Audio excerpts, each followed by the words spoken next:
Hey you guys, welcome back to me. Thank you for waiting, and I apologize for the long wait. It took me almost 2 months again to re-upload my video. So I I actually have been busy for the past month because of the MRCA or the anti-tigdas campaign of the DOH, because that is mandated by DOH na mag-MRCA, and we will be repeating that this August. Then I want to apologize also about the comment I've read about the videos na pinopost ko, na hindi daw uh, na nakakahilo daw yung way of teaching ko, because I always keep on zooming in and zooming out to write on my tablet. And for those of you who do not know about the tablet that I'm using, it is a small device lang kasi, and I find it hard na hindi magsulat ng hindi magzo-zoom in. Like for example, this one. Hindi kasi ako naka-palm rejection, so hindi siya ideal na hindi ako magsulat ng hindi naka-zoom in, guys. I'm so sorry. But if I will have funds in the future, I will invest in much bigger device. And yung may palm rejection, that's also one of my regrets after buying these. But I don't regret it because I've been using these to teach you guys, so it's still a blessing to me. So just please bear with me. Sorry, and thank you for bearing with me. So now let's go over the neuro. So first, a client who suffered a traumatic brain injury, TBI, is admitted to the neuro intensive care unit.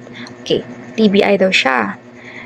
So ibig sabihin, ang iisipin niyo dyan is brain related, okay?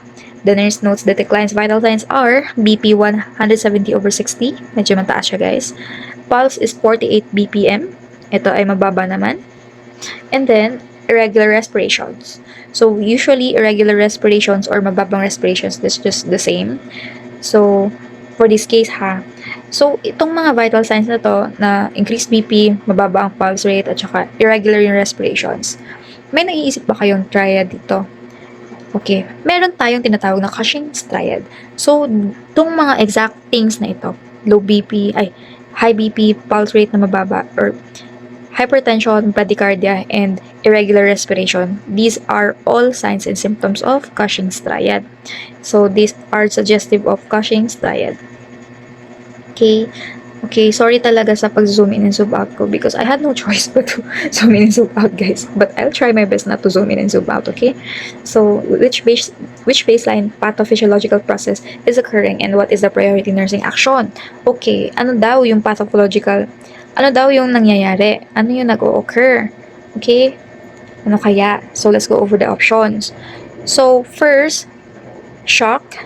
Elevate the head of the bed to 45 degrees and prepare for a fluid bolus.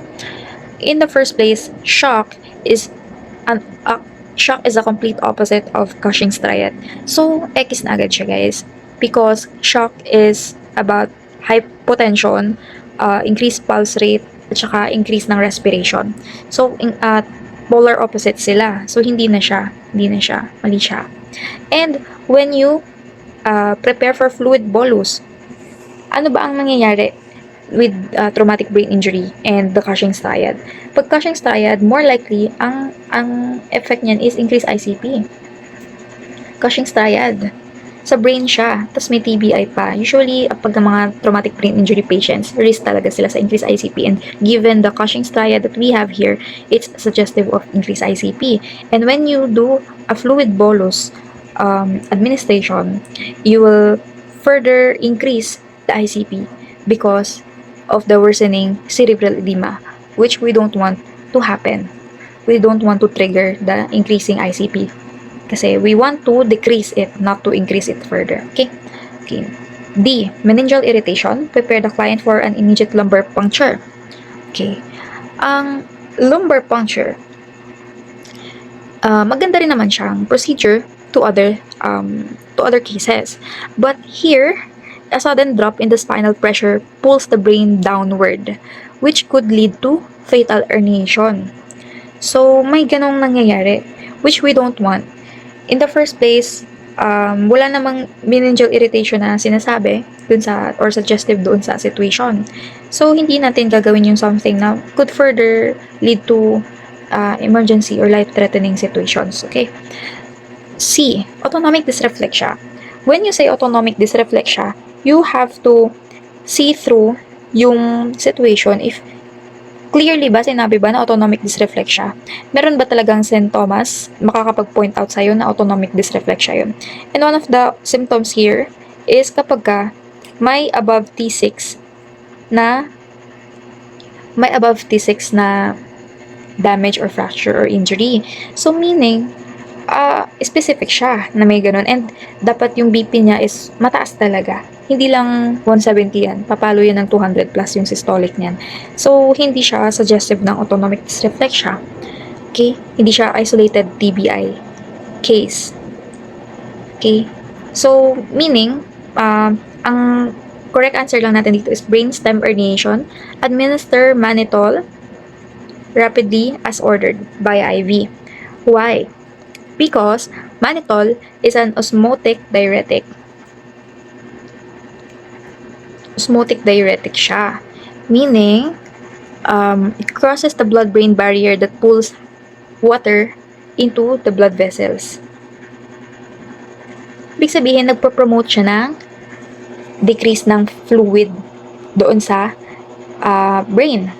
So, for example, may cerebral edema due to traumatic brain injury, namamaga si brain, nagpo-pull siya ng water, si mannitol, out of that namamagang brain, which could decrease the ICP eventually. So, maganda siyang intervention. So, this is the best intervention for this situation. Okay? That's how you answer. You have to know kung ano yung mga titignan nyo sa mga questions, yung mga keywords, yung mga things na specific for the specific disease or condition. Hindi laging yun yung tamang sagot just because it sounds right or the situation sounds right. Kasi may mas tama pa doon. You have to dig in, and especially in the PNLE, the PNLE will give you options that are magkakaparehong tama. And you have to choose the best answer. Okay. That's how PNLE works, guys. So you have to do elimination method and, you know, all the strategies. Kaya kailangan nyo mag-practice ng questions para mahahasa kayo. Kasi no matter how much you study or how much you master a specific topic, it still depends on how the question will be attacked. Okay? It still depends on how the question is presented and the options, or how the options are presented. Kasi doon yun magkakatalo. Marami pa rin nagkakamali. And even I, during my review, I always find it difficult to choose the best answer because there are answers na akala ko yun yung the best or yun yung tama. Because they are stating facts. But, you have to stick with the question. You just have to answer what the question is asking you. Wag nang mag-invento ng kung ano-ano, okay? Or wag na maghanap ng something na wala doon sa question. Okay? So, number 2. A 32-year-old female client undergoes a transsphenoidal hypophyseectomy to remove a pituitary tumor. So, sinabi naman na it's a removal of pituitary tumor. So, saan nga ba pinapadaan si transsphenoidal hypophyseectomy? This is pinapadaan through the nose. So, nose. Sa nasal siya. Okay? During post-operative care, the nurse notes clear drainage on the nasal dressing. Which action should the nurse take first? Okay, mga priority to, priority actions. Ano ba ang priority actions natin na naman? So, in the first place, we have to know muna, ano ba yung clear drainage na yun? Pwede siyang kung ano man. So, let's go over the options. A. Swab the drainage and send it to the laboratory for culture and sensitivity test. Ang culture and sensitivity test ay ginagawa lang kapag ka merong infection or para malaman kung anong mikrobyo yung andoon sa sample or sa specimen. So, kapag ka nag-culture and sensitivity test ka, sinasabi mo na may infection na agad. Sinasabi mo na may mikrobyo agad. Which is not stated naman doon sa ating situation or sa ating question. Diba? So, wala siyang sinasabing may infection. So, X na agad siya kasi bakit ka gagawa ng something na hindi naman confirmed, diba? So, yun, hindi siya ideal to do first. We have to know muna kung ano nga ba yung clear drainage na ito. Ano ba yan? Okay?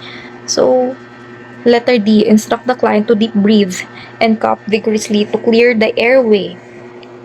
Breathe and cough vigorously. Pwede naman ikaw mag-cough ng hindi vigorous, diba? Pwede ka naman mag-cough ng yung half coughing or yung konting cough lang. As much as possible nga, avoid yan eh. I-avoid natin yung coughing, yung sneezing, and yung blowing of nose. Kasi nga, in the first place, saan ba ang operation or saan ba pinadaan si transsphenoidal hypophycectomy? Sa nose. So, ibig sabihin, meron ka dyang graft, surgical graft, doon sa nose. And once you blow it with the nose, and once you cough vigorously, matatanggal yung surgical graft na yon.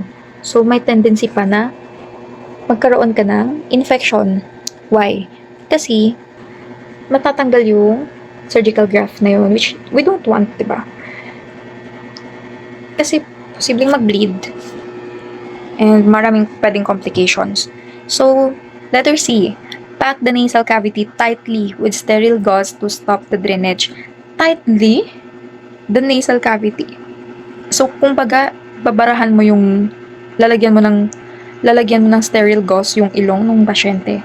Tightly. Ano yun? Ayaw mo siyang makahinga? Diba? Hindi. So, just to stop drainage, hindi solusyon ito. And when you pack the nose or nasal cavity tightly with sterile gauze, kahit sterile pa yan, ang mangyayari dyan, una-una, wala na siyang pang-amoy. Hindi na siya makakahinga, guys. So, dysfunctional na yung kanyang nose. Hindi na siya makakahinga. And pangalawa, magba-backflow yung kanyang fluid. Saan? Sa brain. Bakit siya magba-backflow? Kasi nga hinarangan mo, may tightly ka na nilagay doon na sterile gauze. And kapag nag-backflow yung fluid na yon sa brain, which is close lang naman doon sa nose, kasi nga andun lang din naman si graft na ginawa mo, doon ka nag-transsphenoidal hypophycectomy, ang mangyayari is, pwede pa yung mag-lead into infection. Right? So, dual purpose to. So, hindi siya dapat gagawin, guys. It's very wrong. And the only sound answer here is to check the drainage for glucose using a chemical reagent strip or look for a halo sign. Yung presence ng glucose and presence ng halo sign sa isang fluid or unknown fluid, kahit unknown pa lang yan, it's a suggestion, it's highly suggestive of CSF. Okay? And once you see na CSF yan, or once na ma-confirm na CSF siya, na positive siya sa glucose and meron siyang halo sign, that's the time na pwede natin gawin yung mga succeeding steps. Like, for example, sasend siya sa laboratory for culture and sensitivity because we already know na that is CSF. Okay? Usually, yung mga clear drainage, ayan yun, mga CSF yan. A nurse is assessing a client with myasthenia gravis who is experiencing a sudden worsening of muscle weakness and respiratory distress. So, may sudden worsening ng muscle weakness and respiratory distress siya. And the physician performs endophonium or tensilon test. Familiar with that, right? So, ang tensilon test is ginagamit to distinguish between the cholinergic crisis and myasthenia crisis or myasthenic crisis because they have similar manifestations and at the same time, they are both or they are polar opposites of each other. So, we will know later, okay? After administration, the client's muscle weakness becomes significantly worse. What is the nurse's priority interpretation? Lumala daw yung muscle weakness after ng endophonium or tensilon test. So, tignan natin according sa options. But, upon distinguishing between the myasthenic crisis and cholinergic crisis, kapag ka kasi nag-improve yung muscle weakness ng pasyente after doing the endophonium or tensilon test, it means it is a myasthenic crisis. So, kapag ka naman nag-worsen yung condition niya, yung weakness niya, it is cholinergic crisis. So, dapat doon, mag-administer tayo ng cholinergic or anticholinergic rather, which are katulad ng atropine sulfate. So, hindi na natin papapay.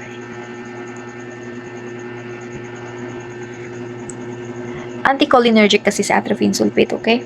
So, atropine sulfate, anticholinergic siya. So, ngayon,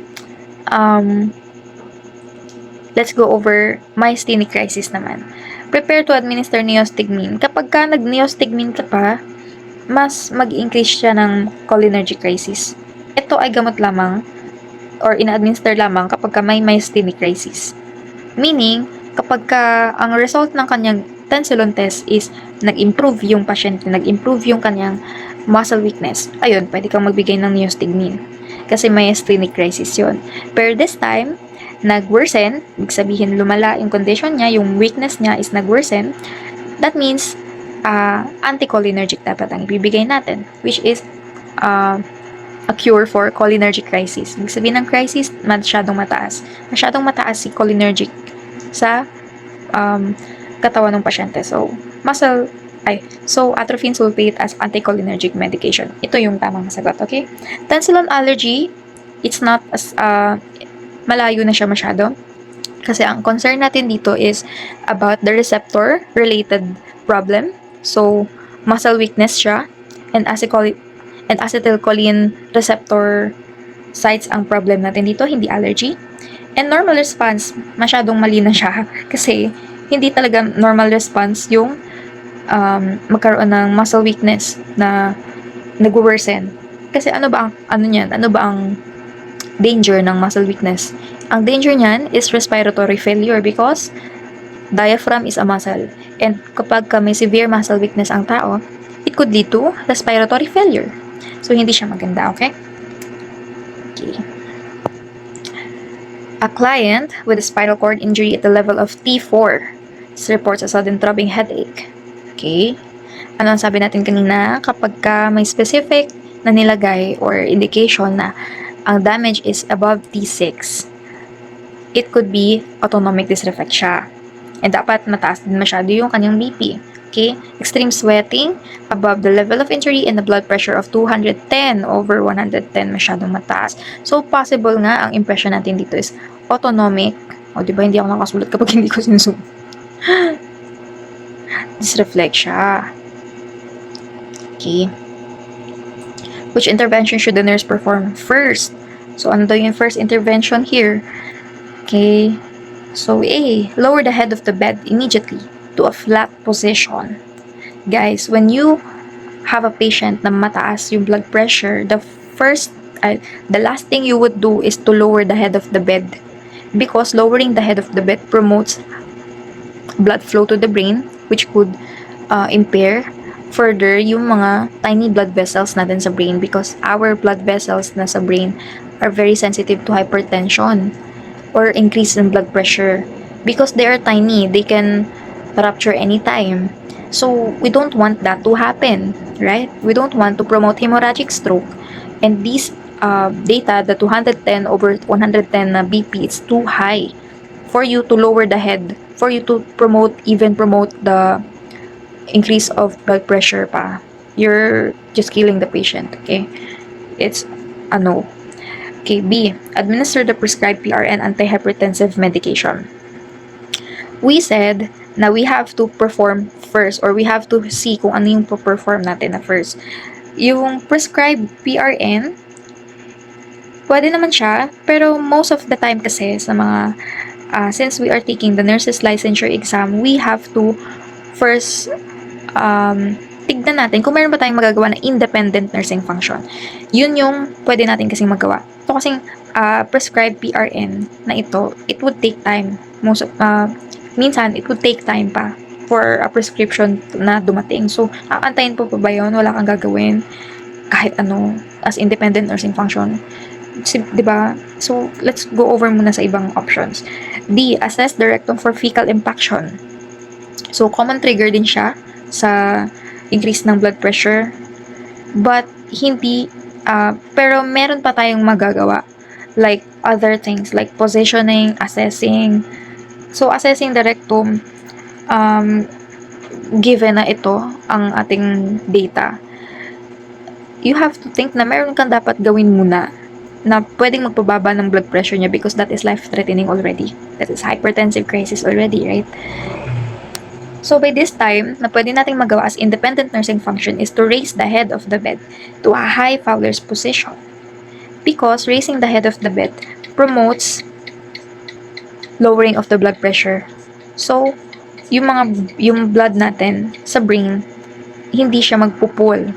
So, mapupul siya via gravity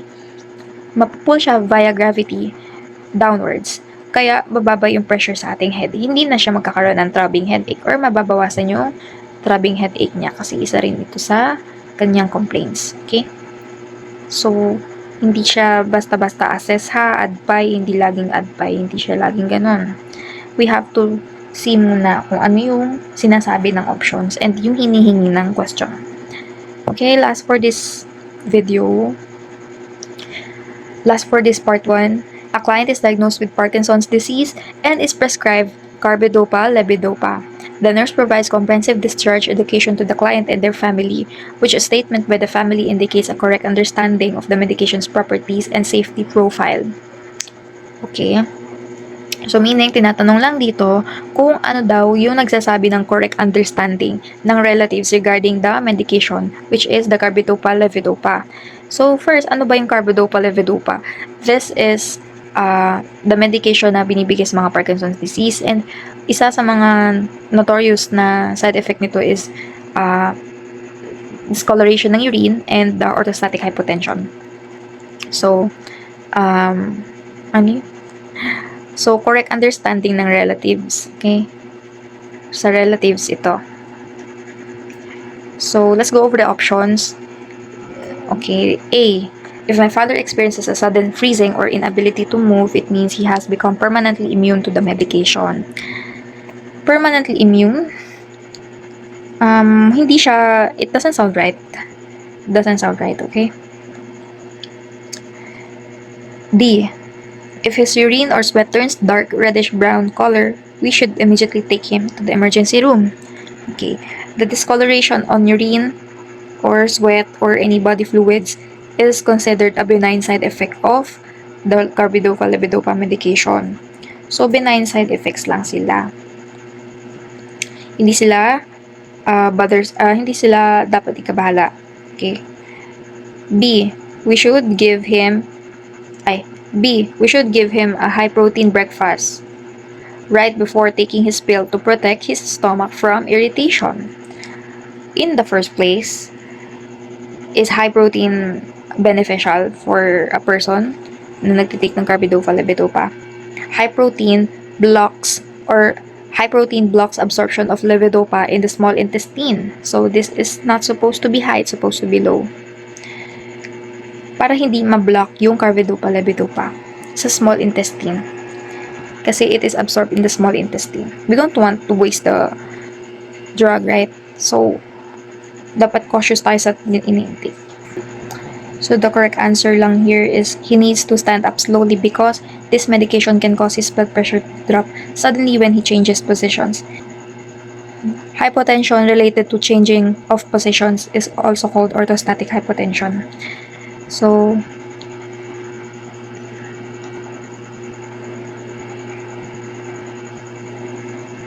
BP. So, dapat mag-change sila ng position ng mabagal to prevent these. Kasi risk for fall ito. Kapag biglang nag-drop yung kanilang blood pressure. Risk for fall. That's all for today. Thank you for listening, guys. And see you soon for the part 2. Bye-bye.